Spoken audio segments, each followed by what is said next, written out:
In Plesk Premium Email, you have the option of defining your identity, including a signature, and then also having multiple identities. So let's get started and first set up our signature and our primary identity. So let's go to Settings, Identities, and then you'll see probably just one in the list right now. This is Shaggy. So we want to give a name to this identity. And then we can give it an organization if we want to. This isn't really necessary, but sometimes it's helpful.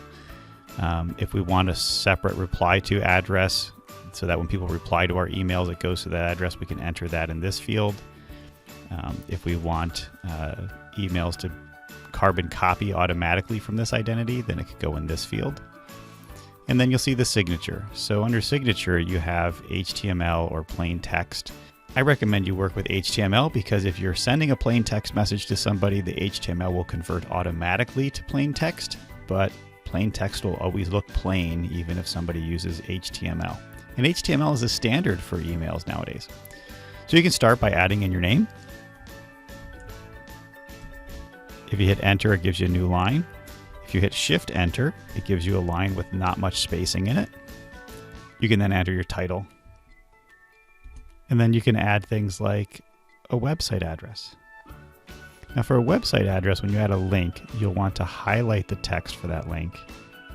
You can even copy it if it's the address by right-clicking on it.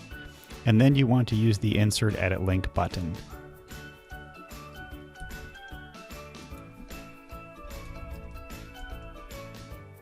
Now when you hit OK, after entering in the URL, it will link the way it's supposed to in all browsers.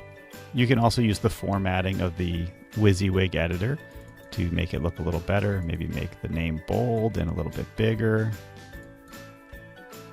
You can make a title italics if you want it to look a little different. You can also add an image. So I just hit enter to move Shaggy and all of that information down a little bit, and then clicked back up here at the top. I'll click on the Insert Edit Image. We can click on the folder to browse our computer, or we can simply drag a file over to it and drop it on that window. Once you have the image there, you can select it and then put a dimension. I'm going to put 90, and that's pixels wide, and then just hit OK. I only need to put in 1 because it will make it keep it from being distorted if I only enter 1 and use the constrained proportions. And I'll hit OK. And there we have our image. So if we're okay with this and we like the information, I can hit save. And now you'll see it shows the identity of Shaggy. It shows all the information that we put into it here. So where does this show up? When we go to create an email message, we hit compose, you're going to see, if I switch to HTML, here's the picture, Shaggy, the title, and that automatically shows up as because the signature is inserted. If I switch to plain text, this is all people are going to see. Shaggy, eater of all things, and just text. You'll also notice that the from shows Shaggy because that's the identity that we named it. All right, well, let's go back to our identities, because you can have more than one identity. Maybe you have a special sales account where you need things sent to a separate program for tracking, like a blind carbon copy.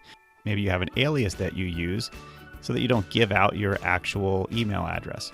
You can create more than one identity. So I can click Create.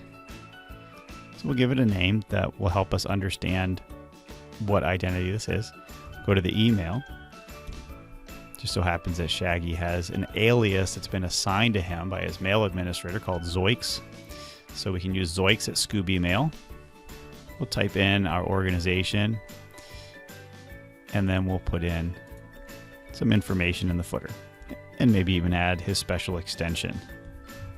So once we have the signature in there, we have options obviously to set this as the default. I don't want this as the default one, this is a special one, so I'll leave it as it is and I'll hit save. I now have two identities. One is Shaggy and one is Zoiks Shaggy. You can see that the signatures are different on each one. This one's got the picture, this one doesn't. can see the organization was different in each one. Now when I go to mail and I hit compose, I can select and I can pick to send it from Zoiks. It will then change my signature, whether HTML or plain text, and it will come from Zoiks at Scoob email. So this helps you when you're working with multiple aliases in the same mail account to keep them straight. If you need special features like blind carbon copy or different signatures, maybe you want an identity where you don't give out your phone number and another identity where you do give out your phone number. You can then just adjust those in your identities. So again, going to settings and then identities, you can have as many identities as you want. So you can make one and call it no phone. And then when you make your signature, you don't put in a phone number.